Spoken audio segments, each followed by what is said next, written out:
Olá, amigo. Seja bem-vindo. Eu sou o professor Moreno e você está ouvindo o Noites Gregas, este podcast dedicado aos mitos e às narrativas que herdamos do mundo antigo. Olá, ouvintes. Eu sou o Felipe Speck e você ouve agora o 51º episódio do nosso podcast. No programa anterior, nós falamos sobre o príncipe Paris, a sua história, e nós fomos até o momento em que ele se encontrou pela primeira vez com Helena. Agora, a gente vai falar sobre como foi a fuga de Paris com Helena, ou seja, desde o momento em que eles se encontraram até a hora em que eles saem de Esparta rumo a Troia. E vocês vão ver que aqui começam a aparecer os traços complexos de Helena, que na versão de Homero, que é a versão que nós usamos aqui hoje, deixa sua casa, deixa sua filha, o seu marido para trás, agindo sob a influência de Afrodite, que dominou a sua mente para que ela se encantasse por Paris. Mas independente da versão adotada, o mais importante aqui é que a partir deste fato, a partir desta fuga, os gregos têm um grande motivo para declarar guerra a Troia. Eu volto lá no final para falar sobre o material exclusivo que nós preparamos. Um bom episódio!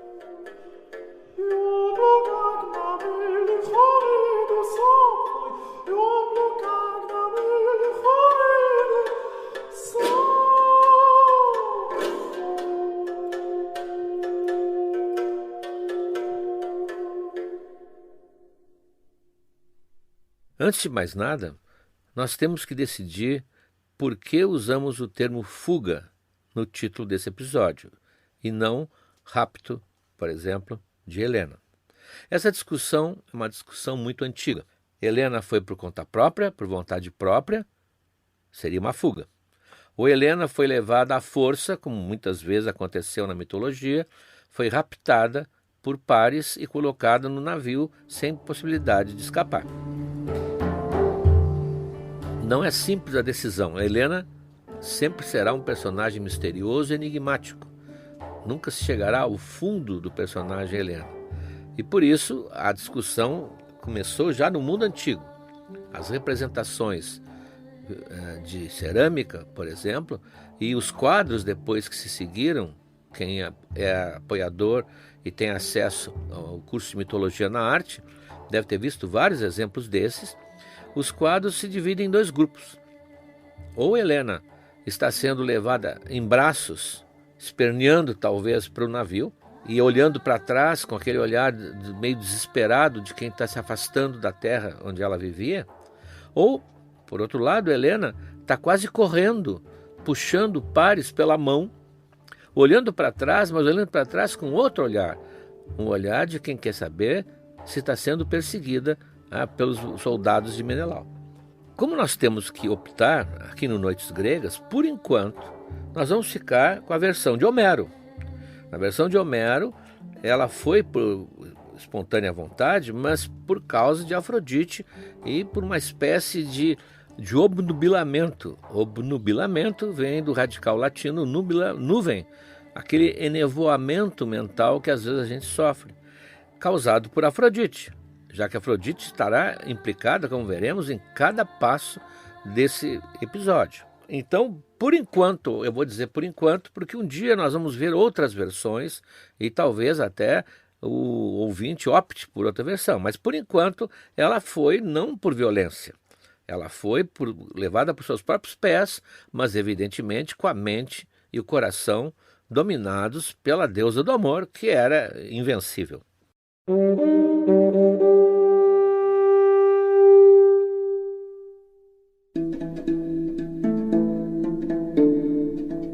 No último episódio, nós deixamos Paris exatamente quando ele se preparava para atravessar o umbral do salão onde haveria o banquete que ele vai encontrar Helena. Ele está completamente excitado, mas não conseguiremos entender bem o sentimento dele, porque ele está vivendo uma situação que nenhum de nós jamais viveu nem jamais viverá. Só ele sabe, e Afrodite, do que foi combinado no Monte Ida. Ninguém mais sabe, nem mesmo as deusas que estavam presentes ficaram sabendo da oferta de Afrodite, porque se vocês lembram bem daquele episódio do Pomo da Discórdia, cada uma teve uma conversa particular com Paris. Então isso é um segredo que só ele tem. Ora, ele então está se dirigindo para a mulher que ele cobiça, a mulher que ele deseja, sabendo já que ela vai ceder, sabendo que ela é sua, sabendo que já correu a loteria, o bilhete está premiado e ele está ali para receber. Nenhum de nós jamais se aproximou da pessoa amada ou pessoa que nós estávamos interessados com a certeza absoluta, com a garantia divina e a garantia de Afrodite. Então ele está numa situação que nós não conseguimos bem imaginar o que seria, mas deve ser extremamente excitante isso. Ele sabe o que vai acontecer. Afrodite sempre cumpriu os seus tratos. E com extrema eficiência, ela tinha prometido que a rainha de Esparta ia se apaixonar por ele. Bastava que ele se aproximasse, bastava que encontrasse uma maneira de chegar até ela, o resto era com a deusa.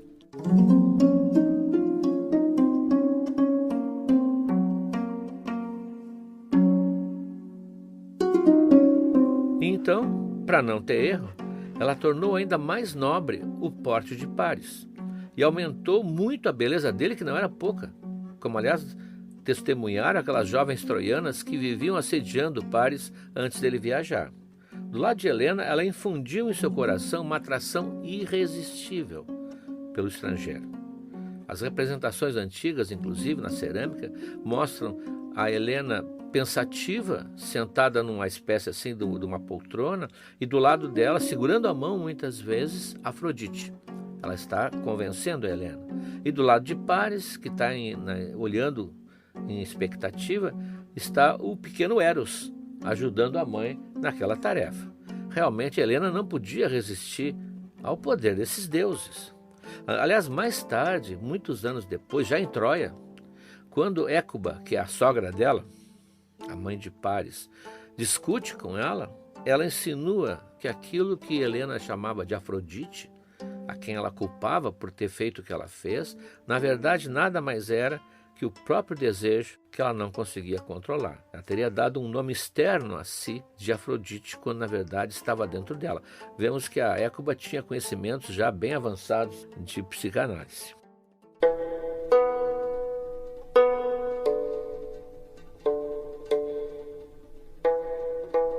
Então, finalmente, quando eles são apresentados um ao outro por Menelau, Paris estremece por uma razão inesperada. Ele se dá conta que a beleza de Helena é igual à beleza de Afrodite e que até o perfume que ela emana é semelhante ao perfume da deusa. Helena, como ele acaba de descobrir, é nada mais, nada menos que a versão mortal da própria deusa. Como diriam neste século agora um crítico inglês, ela é uma afroditoide. Ela tem a forma de Afrodite. Ela é uma espécie de clone mortal de Afrodite.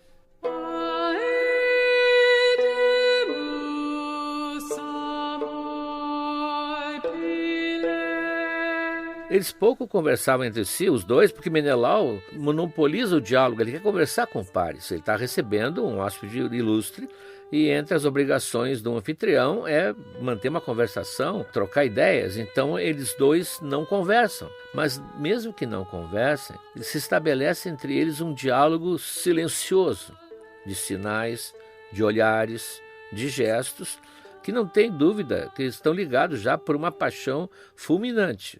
Paris, porque já é de longa data, e Helena, porque ela está inebriada por esse sentimento que Afrodite acaba de plantar no seu coração.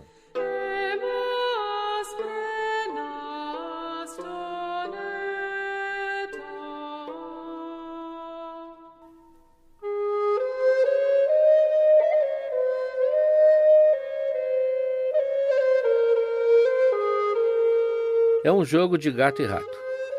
Às vezes ela sorri sedutoramente para ele, enquanto, isso é comum, não é? Circunda o pescoço do marido com seus belos braços.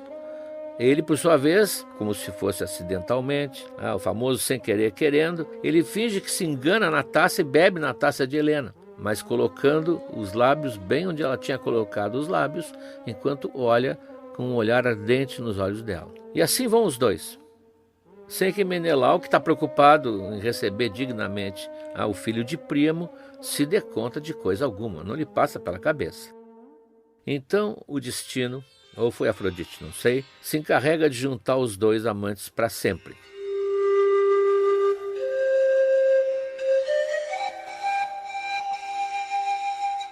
é que chega de Creta, e Creta é uma ilha não muito próxima, uma ilha afastada do continente. Chega de Creta uma notícia ruim para Menelau. Acaba de falecer o avô dele. Ele está sendo esperado lá para os ritos do funeral. Ele é o rei, né? Ele é o rei de Esparta, ele é o neto, ele tem que estar lá presente. Ele fica numa situação difícil. Menelau é um sujeito bom. Por favor, não pensem em Menelau como Menelau do filme Troia, que era um crápula, um cretino, né? Um barrigudo tomador de cerveja. Nada contra os tomadores de cerveja. Não, ele é um sujeito nobre. Inclusive nós vamos ver depois que Helena tem dele uma ideia extremamente favorável. Mas Menelau tem que sair, ele tem que abandonar o seu hóspede. Ele não pode deixar de ir a Creta. É uma coisa muito importante na vida dele, na vida religiosa grega. Então ele se desculpa, olha, ele tem que se ausentar por alguns dias. A presença dele é obrigatória em Creta e pede, na frente de todo mundo, aliás, que a rainha Helena faça as honras da casa e cuide bem do seu hóspede troiano. Está selada a sorte. E na verdade aqui, o novelo da Guerra de Troia está começando a desenrolar. Claro que quando Menelau vai embora, ele parte com os navios, mas deixa evidentemente soldados guarnecendo o palácio. Os dois ficam sozinhos. Os serviçais não ficam juntos. E eles começam então a conversar livremente. Então a conversa agora toma um outro tom. Paris, não para impressionar a Helena, mas porque ele acha que a Helena precisa saber, conta o episódio do julgamento das deusas. É a primeira vez que ele conta para alguém. E Helena, como diria minha avó, já está caidinha, né? Fica extasiada ao saber de duas coisas que Paris lhe revela. Primeiro, que Afrodite a considerava a mulher mais bonita do mundo, que era isso que ela tinha verbalizado naquele momento para Paris. E não é pouca coisa. Mas segundo, e muito mais importante, que Paris tinha dado mais valor a ela do que a todo o poder que as outras duas deusas tinham oferecido. O poder sobre a Ásia que Hera ofereceu e a sabedoria do que aconteceu e do que ia acontecer que Atena lhe ofereceu. Portanto, ela ficou extremamente vaidosa e encantadíssima por perceber que era esse o valor que Paris dava a ela. A conversa, evidente, começa a avançar, vai ficando mais franca. E o Paris, então, diz diretamente que veio buscá-la para casar, para levá-la para Troia. Ela vai ser rainha lá um dia e vai ser respeitadíssima numa corte que é famosa pelo brilho, pela elegância dos seus componentes, bem diferente daquela corte sombria, quase sóbria, humilde, que era Esparta. Aliás, Esparta quer dizer isso. E que então ela seria cultuada por todos porque Troia admirava a beleza. Troia é uma terra de gente bonita, diz o Paris. E aí ele começa a enumerar vultos da mitologia que nós conhecemos que vieram de Troia. Para começar, diz ele, o Ganimedes, o garçonzinho do Olimpo, que conquistou o coração de Zeus, é troiano. E Eos, a deusa da aurora, que todos os dias abre o céu para que o sol apareça, se apaixonou por Títonos, troiano. E a própria Afrodite desceu uma vez, totalmente fascinada por um pastor lá do Monte Ida, como ele, o Anquises, e com ele teve um filho, Anquises, outro troiano. Só faltava ele concluir o argumento dele, dizer, bom, modestamente, eu aqui, rainha, também sou troiano. Mas ela já estava encantada, não tinha. Aliás, porque ele era muito bonito mesmo. Então, e ela, com todo aquele auxílio da Afrodite, bom, não tinha como escapar. Então, ela aceita a proposta. Ela vai negaciando para um lado, ela hesita para o outro, mas ela aceita a proposta de fugir enquanto Menelau está fora.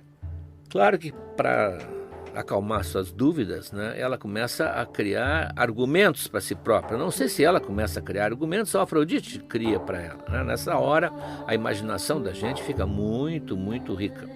Então, uma coisa que ela pensa, diz, olha, ele fala com Paris, se Paris tivesse vindo de Troia disputar a sua mão naquele momento em que os pretendentes estavam reunidos diante de Tíndaro para pedir a sua mão e que saiu vencedor o Menelau, Se Paris tivesse vindo naquela ocasião, ela teria feito tudo para o pai escolhê-lo. E hoje ela estaria casada e em Troia.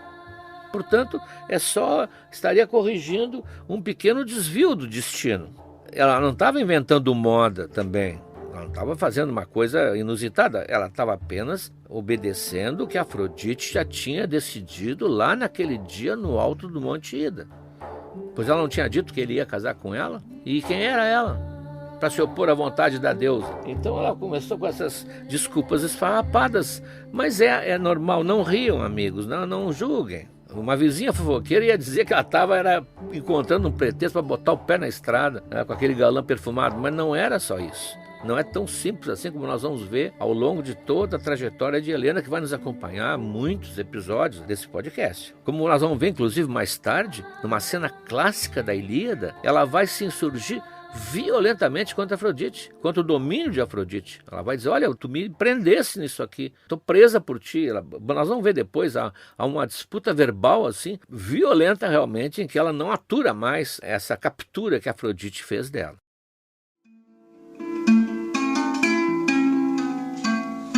Bom, Paris resolve partir naquela mesma noite. Claro que Menelau está em Creta. Para até avisarem Menelau e ele voltar, demorar alguns dias, mas ele não pode perder tempo. Ele estranha, aliás, Paris, que os guardas do palácio não estejam se manifestando. Mas ele aproveita, aquela noite é uma noite que ninguém está sabendo de nada. Então ele resolve partir e levando Helena e suas criadas. Sim, uma rainha não anda sem suas criadas. E ela vai levar as suas preferidas, entre elas, olha a ironia, a Etra, a mãe do Teseu, aquela senhora em que ele tinha escondido Helena quando raptou-a, quando ela era jovenzinha. Lembre que quando Castor e o Pólux, os irmãos de Helena, vão libertá-la, eles aprisionam a Etra, e a Etra se torna uma serva da casa de Helena. Agora ela vai levá-la junto. A ironia da história é que Teseu nunca participou da guerra de Troia, a mãe dele sim. Paris também aproveitou a ocasião para saquear parte do tesouro real de Esparta, que ficava no palácio de Menelau. Alguns dizem que ele fez isso para simular a ideia de que tinha vindo ali um reles saqueador, um aventureiro violento e que levou parte da riqueza de Esparta e levou a Helena à força, que isso seria uma espécie de seguro, de garantia, para o caso de Helena voltar para casa.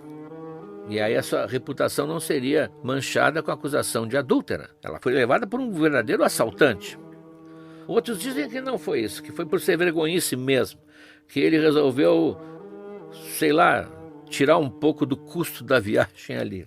De qualquer forma, ele está cometendo um crime grave, seja só com a Helena, levando a Helena, ou levando a Helena mais metade do tesouro de Menelau. Ele está quebrando a lei sagrada da hospitalidade.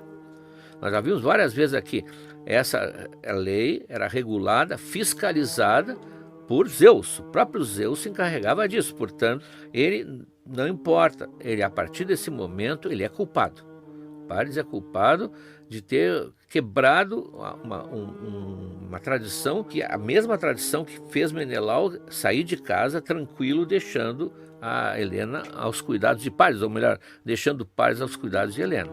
Enquanto Menelau, por seguir essa lei, está sofrendo o que está sofrendo, o Paris está se aproveitando disso. Ele vai pagar isso de algum jeito, algum dia.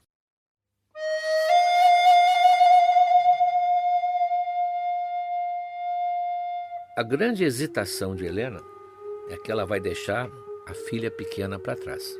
Ela tem uma filha chamada Hermione, que depois vai aparecer no Harry Potter.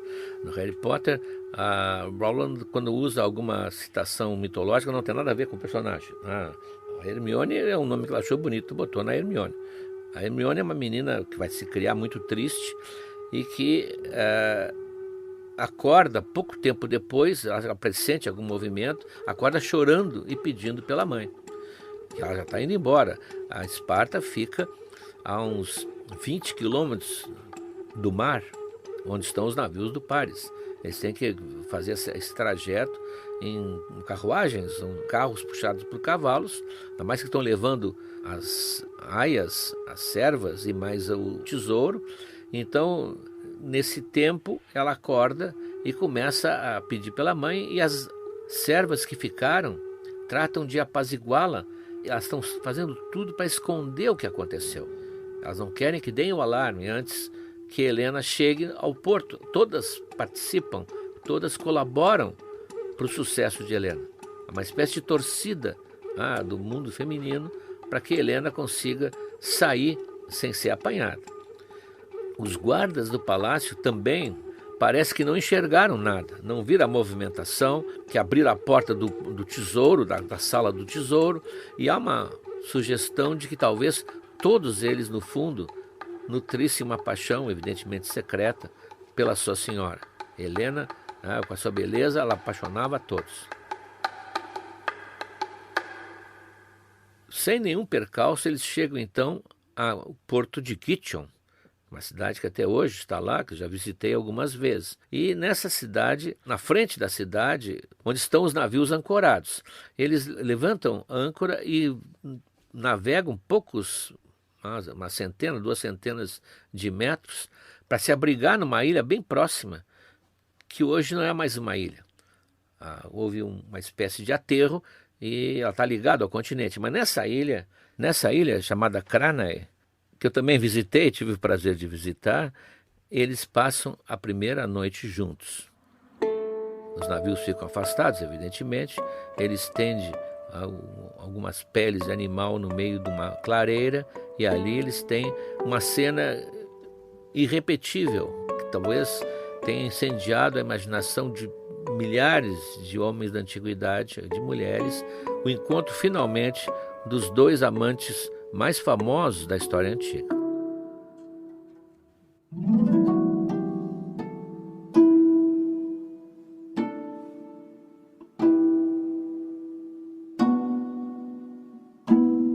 De manhã, eles voltam para o navio, meio constrangidos, mas evidentemente a tripulação mantém os olhos baixos, estão diante não só do príncipe Paris, mas principalmente da rainha Helena, esplendorosa, e os navios zarpam então em direção ao norte. Para que todo mundo entenda, imaginem que Esparta fica ali mais ou menos onde seria o Rio de Janeiro, ou o Espírito Santo, e Troia ficaria lá onde está Pernambuco. Portanto, eles têm que navegar para o norte. Acontece que no momento em que eles saem no mar aberto, quem não sabia que ele estava por ali e fica sabendo naquele momento é Hera. E Hera, ao ver Paris e ao ver Helena ao lado dele, ela finalmente descobre qual foi o segredo daquele voto que ele deu para Afrodite. Ela descobre a combinação, ela farejava que alguma coisa tinha acontecido, mas ao ver o Paris levando Helena, abraçado a ela na popa do navio, eles não tinham visto o Titanic, mas é parecido, ela diz, tá aí, agora eu sei, e não vai levar mesmo. E ela mobiliza uma tempestade terrível, com ventos que vêm do norte, ou seja, um navio à vela do rio que quer ir para Pernambuco, enfrenta um terrível temporal com ventos fortes que o levam para o sul, para o contrário. E os navios saem desgovernados, se separam, um afunda, mas o do Paris continua flutuando e levado com avarias no mastro, com avarias no leme, e vai para o sul, e se vocês olharem no mapa, ele vai dar no Egito, perto das bocas do Nilo, numa daquelas bocas móveis que hoje nem existe mais, ele encalha ali no Egito. E ali no Egito, uma coisa importantíssima vai acontecer para toda a história de Troia. Isso nós vamos ver no próximo episódio.